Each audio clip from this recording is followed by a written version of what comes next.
കഴിഞ്ഞ 2 മന്ത്രിസഭയുടെ കാലത്തും നരേന്ദ്രമോദി പൊതുവിൽ മന്ത്രിസഭയുടെ ഇടക്കാലങ്ങളിൽ അഴിച്ചുപണി എന്ന് പറയുന്ന പ്രക്രിയ സാധാരണ നടത്താറില്ല.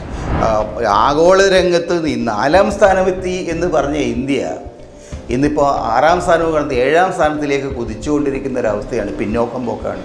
കാരണം എന്താണ്? ആഗോള മേഖലയിൽ ഡോളറുമായിട്ടുള്ള വിനിമയ നിരക്കിൽ ഇന്ത്യ തകർന്ന് തരിപ്പണമാവുകയാണ്. മോദിയുടെ 3-ാം മന്ത്രിസഭ അത് 2-ാം വർഷത്തിലെത്തിയപ്പോൾ തന്നെ വലിയ പ്രതിസന്ധിയെ നേരിടാൻ തുടങ്ങിയിട്ടുണ്ട്. കേന്ദ്രമന്ത്രിസഭയിൽ മാത്രമല്ല, BJP ലീഡർഷിപ്പിലും പുതിയ മാറ്റങ്ങൾ വരും എന്നാണ് അവർ പറയുന്നത്.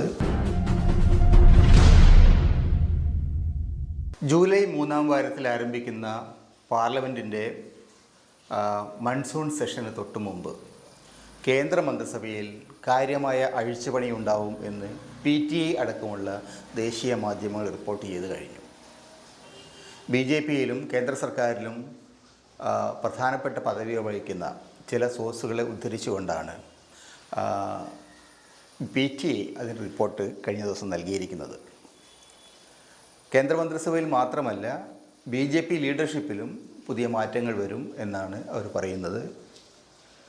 കാരണം സമീപകാലത്ത് അവർ പുതിയൊരു പാർട്ടി പ്രസിഡൻറ്റിനെ കൊണ്ടുവന്നിട്ടുണ്ട്. യങ്ങർ ജനറേഷനിലെ നിതിൻ നബീൻ എന്ന് പറയുന്ന ഒരു വ്യക്തിയാണ് പുതിയ പ്രസിഡൻറ്റ്. നേരത്തെ ഉണ്ടായിരുന്ന JP നദ്ദ കേന്ദ്രമന്ത്രിസഭയിലേക്ക് പോയി. ദീർഘകാലം ആ പ്രസിഡൻ്റ് ഇല്ലാതെ ആ പാർട്ടി കഴിഞ്ഞുകൂടി. ഇപ്പോൾ സമീപകാലത്താണ് ഒരു ദേശീയ പ്രസിഡൻറ്റിനെ അവർ കണ്ടെത്തിയത്. അദ്ദേഹത്തിൻ്റെ കൂടെ ഒരു പുതിയ ടീമിനെ കൊണ്ടുവരാൻ ഇതുവരെ അവർക്ക് പറ്റിയിട്ടുമില്ല. പക്ഷെ അതിനേക്കാൾ ഏറ്റവും പ്രധാനമായിട്ടുള്ളത്, കഴിഞ്ഞ 2 മന്ത്രിസഭയുടെ കാലത്തും നരേന്ദ്രമോദി പൊതുവിൽ മന്ത്രിസഭയുടെ ഇടക്കാലങ്ങളിൽ അഴിച്ചുപണി എന്ന് പറയുന്ന പ്രക്രിയ സാധാരണ നടത്താറില്ല. അദ്ദേഹം ആ തൻ്റെ ടീമിനെ തുടക്കം മുതൽ അവസാനം വരെ കൂടെ നിർത്തുന്നതിലാണ് പൊതുവിൽ താല്പര്യം കാണിച്ചിട്ടുള്ളത്. ചില സന്ദർഭങ്ങളിൽ അദ്ദേഹം ചില നടപടികൾ എടുത്തിട്ടുണ്ട്. ഉദാഹരണത്തിന്, മുൻ മന്ത്രിസഭയുടെ കാലത്ത് കേന്ദ്ര മന്ത്രിസഭയുടെ പരാജയം, പ്രത്യേകിച്ച് ആരോഗ്യ മന്ത്രാലയത്തിൻ്റെ പരാജയം വ്യക്തമാക്കിയ ഒരു സന്ദർഭമായിരുന്നു കോവിഡ് പകർന്നു പിടിച്ച സന്ദർഭം. ആ സന്ദർഭത്തിൽ രാജ്യത്തിൻ്റെ നാനാഭാഗങ്ങളിലും ആയിരക്കണക്കിന് ആളുകൾ മരിച്ചു. ഗംഗയിൽ ശവങ്ങൾ പൊങ്ങാൻ തുടങ്ങി. ആളുകൾ ഗംഗയിൽ കൊണ്ട് അബാൻഡൺ ചെയ്യായിരുന്നു. കോവിഡ് പിടിച്ച ആളുകൾ മരിക്കുന്ന സമയത്ത് വേറെ കൃത്യമായിട്ടുള്ള പ്രോട്ടോക്കോൾ അനുസരിച്ച് ആളുകളെ ശവസംസ്കാരം നടത്തണം. അതൊക്കെ ഒഴിവാക്കി മരിച്ച ആളുകളെ നേരെ ഗംഗയിൽ കൊണ്ട് തള്ളുന്ന ഒരവസ്ഥയുണ്ടായിരുന്നു. അപ്പോൾ ആ സമയത്ത് ഇന്ത്യയിലെ ആരോഗ്യ മന്ത്രാലയം ഹർഷവർദ്ധൻ എന്ന് പറയുന്ന ഒരു മന്ത്രിയുടെ കയ്യിലായിരുന്നു. അദ്ദേഹത്തിൻ്റെ കഴിവുകേട് വളരെ പരസ്യമായിട്ട് പുറത്തു വന്ന സന്ദർഭത്തിൽ അദ്ദേഹത്തെ മാറ്റി പുതിയൊരാളെ കൊണ്ടുവരേണ്ടതായിട്ട് വന്നു. പക്ഷേ പൊതുവേൽ പറഞ്ഞാൽ മന്ത്രിസഭയിൽ അങ്ങനെ മാറ്റങ്ങൾക്ക് മോഡി തയ്യാറായിരുന്നില്ല. 1-ാം മോഡി മന്ത്രിസഭയിലും 2-ാം മോഡി മന്ത്രിസഭയിലും അനിവാര്യമായ കാരണങ്ങൾ കൊണ്ട് മാത്രമാണ് അദ്ദേഹം മാറ്റങ്ങൾ കൊണ്ടുവന്നത്. ഉദാഹരണത്തിന്, 1-ാം മന്ത്രിസഭയുടെ കാലത്ത് അദ്ദേഹത്തിൻ്റെ ഫിനാൻസ് മിനിസ്റ്ററായിരുന്ന അരുൺ ജെയ്റ്റ്ലി, അദ്ദേഹം ബജറ്റ് അവതരിപ്പിക്കാൻ ഇരുന്നു കൊണ്ടാണ് ബജറ്റ് അവതരിപ്പിച്ച്. അദ്ദേഹത്തിൻ്റെ ആരോഗ്യം അത്രയും മോശമായിരുന്നു. അധികം വൈകാതെ അദ്ദേഹം മരിച്ചു.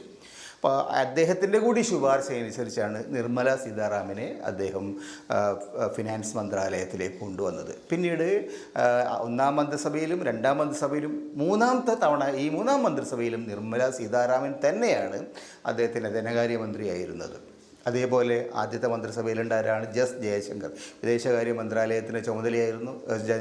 അദ്ദേഹം ഒരു ഉദ്യോഗസ്ഥനായിരുന്നു, വിദേശകാര്യ മന്ത്രാലയ സെക്രട്ടറി എന്ന ഉദ്യോഗസ്ഥനായിരുന്നു. പക്ഷേ അദ്ദേഹത്തെ മന്ത്രിയാക്കി ഏതാണ്ട് 3 മന്ത്രിസഭകളിൽ, ഈ 3 മന്ത്രിസഭകളിലും അദ്ദേഹം 12 വർഷത്തിലേറെക്കാലം അദ്ദേഹം വിദേശകാര്യ മന്ത്രിയെ സേവനമനുഷ്ഠിച്ചു. മറ്റു പ്രധാനപ്പെട്ട മന്ത്രിമാരും അദ്ദേഹത്തിൻ്റെ കൂടെ തുടക്കം മുതലെയുള്ളതാണ്. രാജ്നാഥ് സിംഗിനെ പോലുള്ള ആളുകൾ, നിതിൻ ഗഡ്കരിയെ പോലുള്ള ആളുകൾ, പീയൂഷ് ഗോയലിനെ പോലുള്ള ആളുകൾ, അവരൊക്കെ തുടക്കം മുതലേയുണ്ട്. അപ്പം അതുകൊണ്ട് ഇപ്പോൾ എന്തുകൊണ്ട് ഒരു കേന്ദ്രമന്ത്രിസഭയിൽ പൊളിച്ചെഴുത്ത് അനിവാര്യമായി എന്ന ചോദ്യത്തിൻ്റെ വളരെ പ്രധാനപ്പെട്ട രാഷ്ട്രീയമായ കാരണങ്ങളുണ്ട്. ഒന്നാമത്, മോദിയുടെ 3-ാം മന്ത്രിസഭ അത് 2-ാം വർഷത്തിലെത്തിയപ്പോൾ തന്നെ വലിയ പ്രതിസന്ധിയെ നേരിടാൻ തുടങ്ങിയിട്ടുണ്ട്. രാഷ്ട്രീയമായ പ്രതിസന്ധികൾ പുറമേ കാണുന്നില്ലെങ്കിൽ പോലും കേന്ദ്രമന്ത്രിസഭയുടെ അടിത്തറ ഇളകാൻ തുടങ്ങിയിരിക്കുന്നു എന്നതിൻ്റെ സൂചനയാണ് വ്യത്യസ്ത മേഖലകളിൽ വളർന്നു വരുന്ന അതിശക്തമായിട്ടുള്ള ജനകീയ പ്രക്ഷോഭങ്ങൾ. ഒരു കാലത്ത് കർഷക പ്രക്ഷോഭങ്ങളാണ് രാജ്യത്തെ പിടിച്ചു കുലുക്കിയതെങ്കിൽ ഇന്ന് യുവജനങ്ങളാണ് രംഗത്ത് വന്നിരിക്കുന്നത്. യുവജനങ്ങളുടെ പ്രക്ഷോഭങ്ങളാൽ രാജ്യം മുഖരിതമാണ്. അതിന് പ്രധാനപ്പെട്ട കാരണങ്ങളൊന്ന് യുവജനങ്ങൾക്ക് പ്രതീക്ഷ നൽകുന്ന അവരുടെ ഭാവിയെ സംബന്ധിച്ച നീറ്റ് പരീക്ഷ പോലെ CBE എക്സാം പോലെയുള്ള കാര്യങ്ങളൊക്കെ തന്നെ കഴിഞ്ഞ ദിവസങ്ങളിൽ കഴിഞ്ഞ കാലങ്ങളിൽ ഉണ്ടായിരിക്കുന്ന തകർച്ചയാണ്. ചോദ്യപേപ്പറുകൾ വ്യാപകമായി ചോർന്നു പോകുന്നു. ചോദ്യപേപ്പറുകൾ കാശുള്ളവർക്ക് അങ്ങാടിയിൽ വാങ്ങാൻ കിട്ടുന്നു. ആ ചോദ്യങ്ങളുടെ ഉത്തരം എഴുതിയ ആളുകൾക്ക് പരീക്ഷാ പേപ്പർ റീവാലുവേഷൻ നടത്തുമ്പോൾ പിന്നെ എയുടെ റീവാലുവേഷൻ പേപ്പർ ബിക്ക് കൊടുക്കുന്നു, ബിയുടേത് എക്ക് കൊടുക്കുന്നു. ഇങ്ങനെയുള്ള ആകെ മൊത്തം കൺഫ്യൂഷൻ അതിന് പിന്നിലുണ്ടായിരുന്ന അഴിമതിയായിരുന്നു. അതേപോലെ തന്നെ ഏറ്റവും പ്രധാനപ്പെട്ട മേഖലകളിൽ ജനങ്ങളുടെ ജീവിതത്തെ ഏറ്റവും ബാധിക്കുന്ന മേഖലകൾ ധനകാര്യം പോലുള്ള വകുപ്പുകൾ ഇന്ത്യൻ സമ്പദ്ഘടനയുടെ സ്ഥിതി വളരെ വളരെ മോശമാവുകയാണ് എന്ന് ലോക രംഗത്തുള്ള എല്ലാവർക്കും അറിയാം.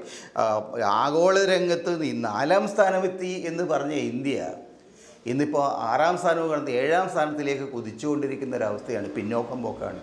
കാരണം എന്താണ്? ആഗോള മേഖലയിൽ ഡോളറുമായിട്ടുള്ള വിനിമയ നിരക്കിൽ ഇന്ത്യ തകർന്ന് തരിപ്പണമാവുകയാണ്. ഇന്ത്യയിലെ തൊഴിലില്ലായ്മ വർദ്ധിച്ചു വരികയാണ്. ഇന്ത്യയുടെ കയറ്റുമതി വരുമാനം കുറഞ്ഞു വരികയാണ്. ഇന്ത്യയുടെ ആഭ്യന്തര ഉൽപ്പാദനം കുറയുകയാണ്. ഇന്ത്യയുടെ ഏറ്റവും വലിയ പ്രതിസന്ധികളുടെ കാലങ്ങളിൽ ഒന്നായിട്ട് മാറിയിട്ടുണ്ട്. സ്വാഭാവികമായിട്ടും വലിയ തരത്തിലുള്ള പൊളിച്ചെഴുത്ത് ധനകാര്യ മേഖലയിൽ വേണ്ടി വരും എന്ന് നരേന്ദ്രമോദിക്കടക്കം ബോധ്യമായിട്ടുണ്ട്. അതേപോലെ തന്നെയാണ് ഏറ്റവും പ്രധാനപ്പെട്ട മേഖലകളെന്ന വിദേശ നയം.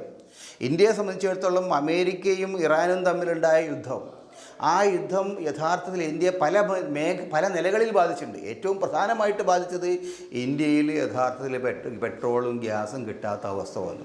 യുദ്ധം തുടങ്ങിയതോടുകൂടി തന്നെ പെട്രോളിയത്തിൻ്റെയും LPG പോലുള്ള അടിയന്തര വസ്തുക്കളുടെയും കാര്യത്തിൽ ഇന്ത്യ എത്രമാത്രം ശോചനീയമായ അവസ്ഥയിലാണ്.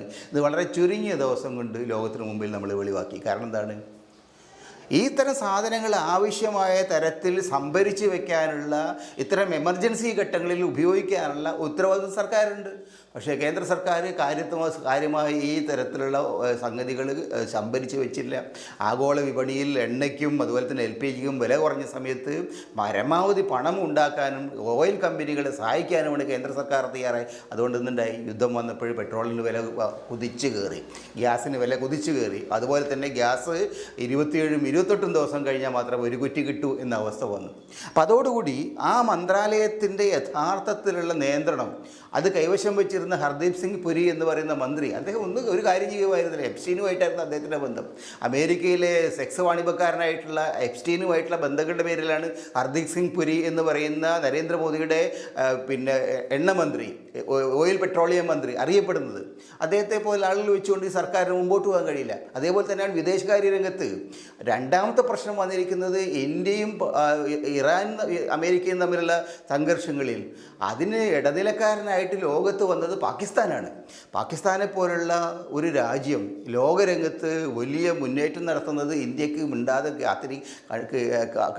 കണ്ടിരിക്കേണ്ടി വന്നു. ഇറാനും അതുപോലെ തന്നെ പശ്ചിമേഷ്യൻ രാജ്യങ്ങളുമായിട്ട് ഇന്ത്യക്കുണ്ടായിരുന്ന വിപുലമായ ബന്ധങ്ങളുടെ അടിസ്ഥാനത്തിൽ ലോകരംഗത്ത് ഒരു പ്രധാനപ്പെട്ട ചുമതല ഏറ്റെടുക്കാൻ ഇന്ത്യക്ക് സാധിച്ചില്ല. അമേരിക്കക്കാർ ഇന്ത്യയെ തള്ളി, മോഡിയുടെ സുഹൃത്ത് ട്രംപ് ഇന്ത്യയെ തള്ളി, പാകിസ്ഥാനെയാണ് അദ്ദേഹം ആശ്ലേഷിച്ചത്. അപ്പോൾ ആ നിലയ്ക്ക് ആഗോള രംഗത്ത് ഇന്ത്യക്ക് നേരത്തെ ഉണ്ടായിരുന്ന സാന്നിധ്യം, പദവികൾ കൂടുതലായിട്ട് തകർന്നു പോകുന്ന ഒരു കാഴ്ചയാണ് കണ്ടത്. കാരണം ഇതിന് പ്രധാനപ്പെട്ട കാരണങ്ങളിലൊന്ന് ആ വിദേശകാര്യ മന്ത്രാലയത്തിന് ചുമതലയിലിരുന്നൊരു ഉദ്യോഗസ്ഥനായിരുന്നു, ഒരു രാഷ്ട്രീയ നേതാവായിരുന്നില്ല. അപ്പം അതുകൊണ്ടൊക്കെ തന്നെ വിദേശകാര്യം, ധനകാര്യം, ഓയിൽ ആൻഡ് പെട്രോളിയം തുടങ്ങിയ പ്രധാനപ്പെട്ട പല മന്ത്രാലയങ്ങളിലും ആളുകളെ മാറ്റേണ്ട അവസ്ഥയായി. അതുപോലെ തന്നെ HRD വിദ്യാഭ്യാസം, ആ മേഖലയിൽ ധർമ്മേന്ദ്ര പ്രധാൻ എന്ന് പറയുന്ന മന്ത്രി കാക്കാശിന് കൊള്ളില്ല എന്ന് വളരെ വ്യക്തമായി കഴിഞ്ഞു. അങ്ങനെ പ്രധാനപ്പെട്ട 4-5 മന്ത്രാലയങ്ങളുടെ തലപ്പത്തിരിക്കുന്ന ആളുകളെ അടിയന്തരമായി മാറ്റിയില്ലെങ്കിൽ ഈ രാജ്യത്തിന് ഇനി മുന്നോട്ട് പോകാൻ കഴിയില്ല എന്ന അവസ്ഥ മോദിക്ക് പോലും ബോധ്യമായിട്ടുണ്ട്.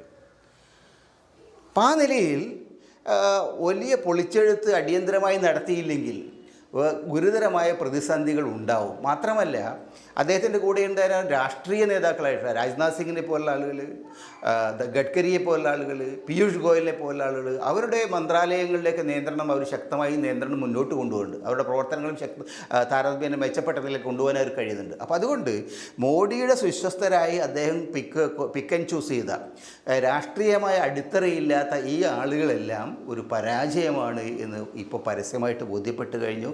മോഡിക്ക് അടിയന്തരമായി നടപടികൾ എടുത്തില്ലെങ്കിൽ BJPയിൽ നിന്നും സംഘപരിവാറിൽ നിന്നും കടുത്ത എതിർപ്പ് വേണ്ടിവരും.